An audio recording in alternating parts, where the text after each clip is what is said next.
Hey guys, how's it going? Sora here with another action figure review.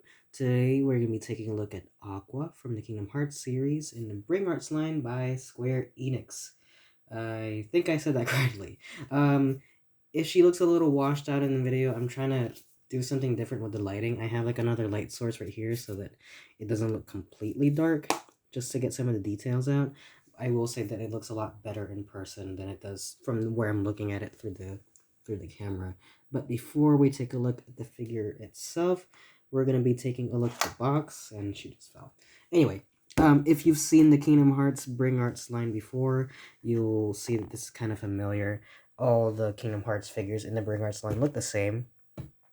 Pretty much white box, gold lace trim looking thing right here. On the inside is a bunch of the Kingdom Hearts symbols. On the back, you get some promo shots of the figure itself. On the bottom here is a bunch of text in Japanese. Pretty standard stuff. No other figures. No other pictures of the figure on the sides. This is Bring Arts action figure. Aqua. It doesn't even give you a number on it, actually. Just says Aqua. Anyway, we're going to be taking a look at the sculpt and the paint and the articulation of the figure, which looks really, really well. From the way that I've seen it.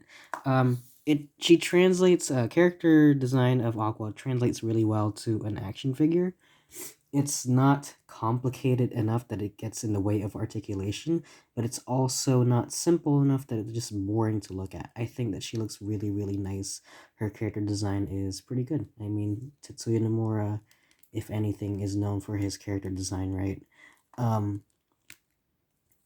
Paint-wise, I think they really bring out the sculpt in crazy ways. There's no shading on this figure at all, but, just the way that the light hits it, through all the little ridges and folds and whatever, it looks really, really nice. Trying to get it to focus, sorry. Most of the detail you'll see is on her face. There's a bit of a blemish there on her lip, but other than that, I think the paint comes off really, really nice. The face sculpt came out really well. This is the default head that she comes with out of the box. I really like the shade of blue that they use for her hair, and the fact that it's distinct from the almost purplish shade on her skirt right here. It's a different color. The one on her head is a lot deeper blue. Also, her eyes is really piercing. It's a very serious, stern look. But aside from that bit of an on her lip, you don't really see any sort of issues with the paint. There's not really a lot of smudging going on here. I think the little pink the little pink straps on her back came out really nicely. The little gold circle on her armor piece on the arm here came out really, really well, and especially the white laces on her corset. The detail on that looks really, really cool. I'm really glad that Square Enix was able to translate Aqua into the Bring Arts figure line because, I think there's a severe lacking of female action figures out there, which, I wish we got more female action figures. There's lots of cool female heroines. Female heroines, that's a little redundant.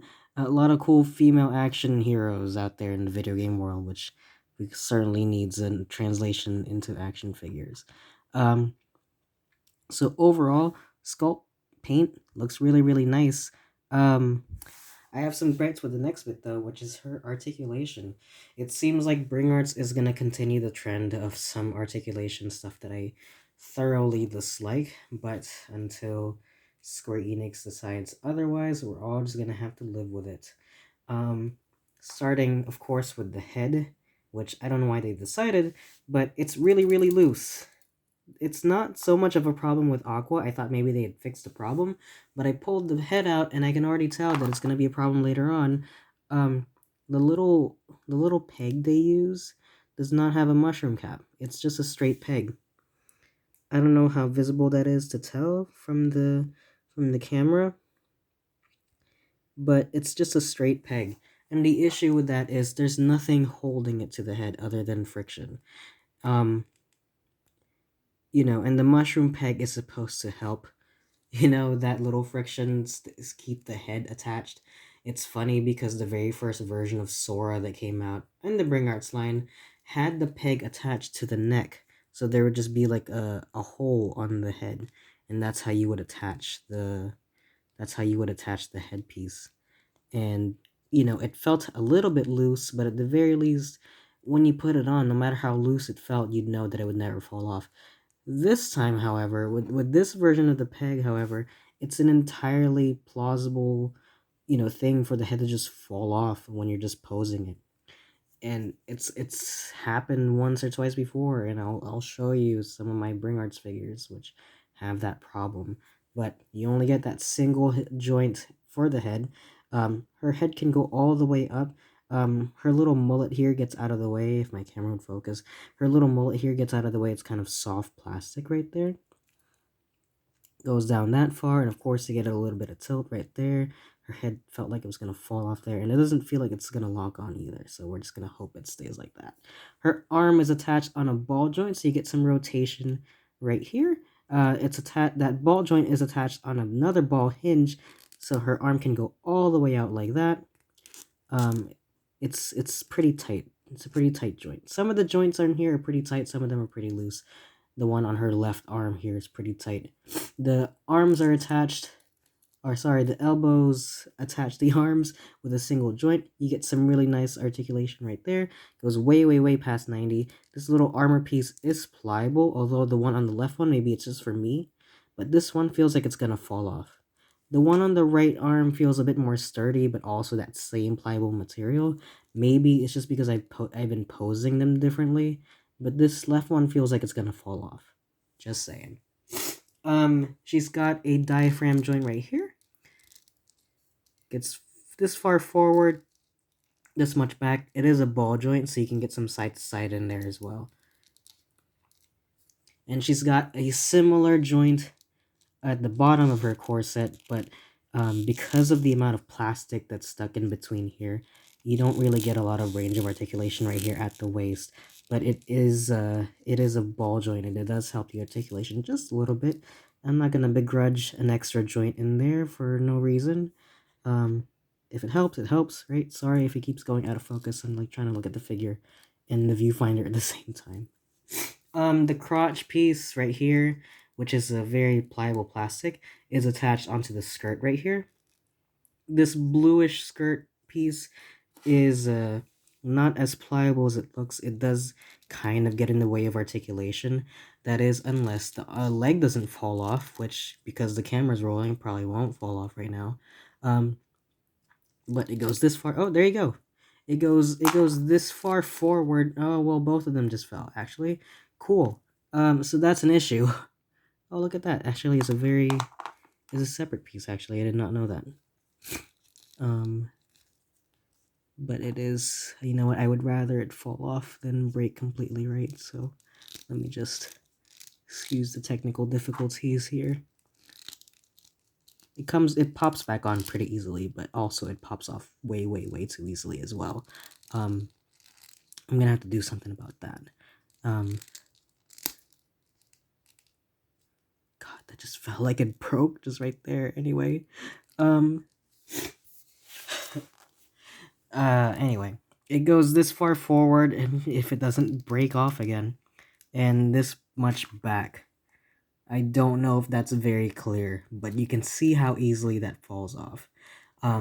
There's also some swivel right here, like the little ribbons on her skirt can also spin. I don't know if that's intentional or not, but both of them do it, so I'm gonna assume yes. She's got a thigh swivel at the upper part of the sock, the leg stocking right here. Sock. Double hinge at the knee, get some pretty good range on there. I don't think there's a boot swivel. And the reason why I say I don't think is because this right one doesn't move, but this left one does. So I don't know if that's intentional or if the left one is just loose. Who knows?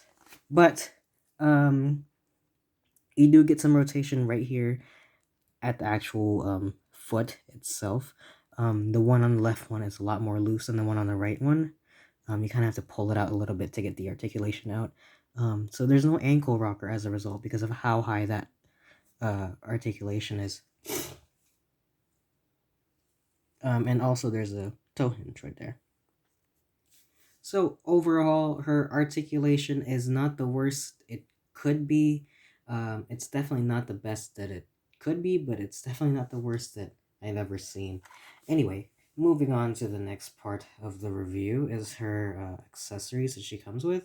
So I took it off, but she only comes with one keyblade, unfortunately. It comes with a Master Ericus's keyblade, which is it's pretty well sculpted. I think the shiny on it comes out really nice right here on the hilt.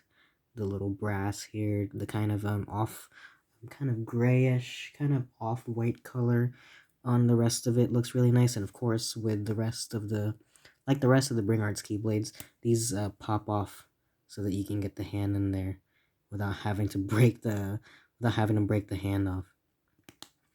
And it fits pretty well. I wish she came with her original keyblade though.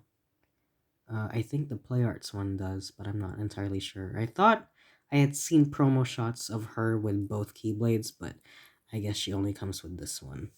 Unless I'm completely not missing it, where I don't know where it is. Anyway, she also comes with a couple of extra head sculpts. One is of her with a more happy face. Let me see if I can get the light on there. I like this one. Nice happy Aqua. And she also comes with a head sculpt of her with her eyes closed, which is you know what, I don't see this trend enough in action figures, but I quite enjoy it. The only other figure that I have that has this is Riku, and I don't know, I kind of dig it. And I know it's thematically that it's like a birth by sleep thing or whatever. It's like a focus thing maybe, but um, I wish more figures came with like a sleeping or like eyes closed head sculpt. I think it's very unique and looks really nice. The only other accessories she comes with is a bunch of extra hands. So the hands that I have on her right now are her relaxed hand. For the camera will focus. She's got a relaxed hand with like two fingers out, and she's got a keyblade holding hand on this hand. Please stand. Please stand up. Don't embarrass me. Anyway, but out of the box, she also comes with another relaxed hand for her right arm. And she's got another relaxed arm, rather a relaxed hand for her left hand, which I'm not sure what the difference is. If the camera will focus, it's having a lot of trouble for some reason. Anyway, she also comes with a pair of fists, and unfortunately, the left hand, the left keyblade holding hand, has a bunch of paint smudged on it. So not that I'm ever gonna use it, but it's kind of unfortunate. But you can see that there's a second more splayed out open left hand for some reason, but the relaxed right hand is identical to the relaxed left hand that I have on her right now. Say what you will about Kingdom Hearts character designs, but their giant ass feet actually help them stand up pretty well without a figure stand. Which this figure does come with, but I didn't feel the need to mention it because all the Kingdom Hearts figures comes with it. It just looks exactly like this. It just looks like a regular crane arm when the base is a heart. They all come with the same exact one. Um, anyway, closing thoughts. It's a really, really nice figure. It scales pretty well, which we're going to get into some size comparisons in just a second. She stands at just about 6 1/8, I think, from where I'm looking. Yeah, about 6 1/8, maybe. Anyway, on to some size comparisons. Here she is standing with Sora, also from the same Bring Arts line. I should put him right over there. And Riku, also from the same Bring Arts line. I don't know how accurate this is. The Riku figure always felt a little bit too tall for my taste. Just a head taller. I feel like Aqua should be way taller than them, but I don't know. Maybe Riku's just a tall guy. And these are the same exact figures that I have issues with the head. So much so that I've actually glued Sora's head on. Gluing the head on actually does not hinder the articulation any bit at all. He still gets the same amount of attitude And now I don't have to worry about the head coming off. And I'm never going to use the angry head sculpt this gun with. These are the version 1 figures of Sora and Riku. I don't know what the difference is with version 2. I don't think I'm going to be picking it up, but we'll see, because those figures aren't even out yet. But just to show you, these things are loose as hell. It feels really, really loose. But at least with Riku and Sora here, I've never actually had them fall off unintentionally, unlike Kyrie here, who is tiny as hell. What the hell? I've never actually had them stand next to each other. I mean, I know that she's, Aqua's supposed to be way older than Kyrie, but Jesus Christ, she's not much older than Sora. Or sorry, Kyrie and Sora are just about the same age. She's a tiny one. I'm gonna keep Kyrie off to the side here actually, just to compare that later on. But comparing Aqua with some action figures from other lines, here she is standing next to the Lin Toys Ahab, which I have issues getting this guy to stand, so maybe he will not cooperate with me. There you go, close enough. They stand about the same height. Some other Japanese action figures. The Figma Link. Alright, let's try that again. As I was saying, the Figma Link. Here she is standing next to some Western figures. The Black Series Mandalorian, which, let me see if I can get, nope. It's the swords, that's what made them fall over in the first place. And the Marvel Legends movie Deadpool. So you can see that these Western figures stand a little bit larger than these Japanese figures, but they scale pretty well, I think. But bringing back Kyrie here in just a second, because Kyrie is the only other female figure in the Kingdom Hearts Bring Arts line. I mean, I know we've had like 2B, I know we've had a couple of other female Dragon Quest figures in the line, but as far as action figures from the same line, we've only ever had Kyrie and Aqua. Comparing these two, they have kind of somewhat similar character design in that, they've got like the exposed arms and stuff like that, so there's not really a lot of I'll say that there's not really a lot of hindrances to their articulation. I'll say that much. I'll say that the Kyrie figure felt like that it was made with a little less care and a little less attention than the Aqua one. I don't know. Maybe it's just me. I mean, it might also have to do with the character design. You can see that Aqua was able to get away with hiding some of her articulation with her corset and her giant sleeve thingies, whereas all Kyrie had to work with was her little dress, her little sleeveless dress, which doesn't really hide a lot of the articulation, unfortunately. But I feel like they were experimenting with some things with Kyrie, and they actually were able to perfect it with Aqua. I don't know.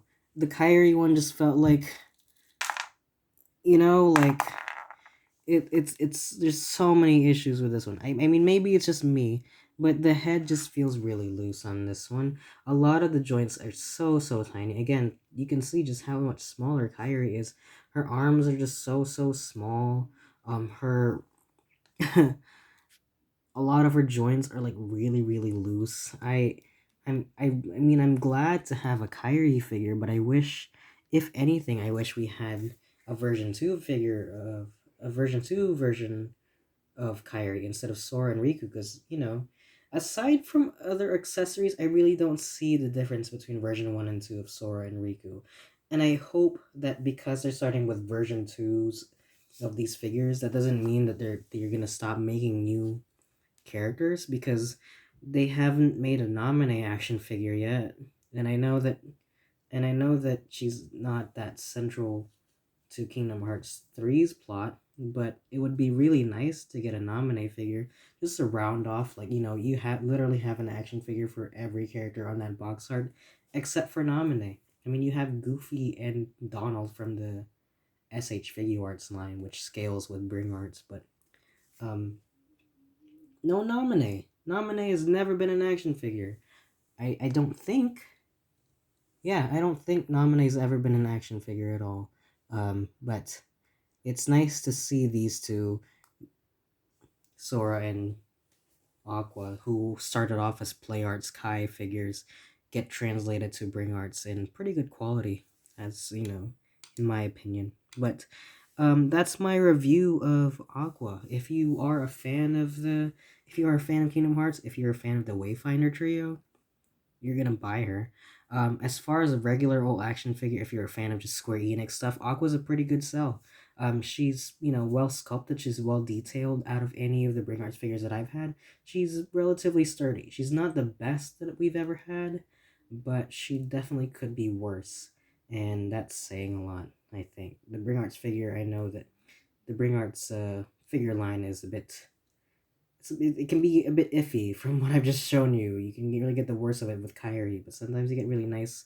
Um, you get a really nice medium with it with Aqua, and I still think that Bring Art Sora is still one of the best ones that they've come up with. I think just because the line started off with Sora, so they had a pretty good idea what the line was gonna look like with him, and so seeing these two right next to each other looks really really good. Anyway, that's it for me. If you like this video, let me know. If you want to see more, let me know in the comments which one you want to see. I'll see you guys on the next one.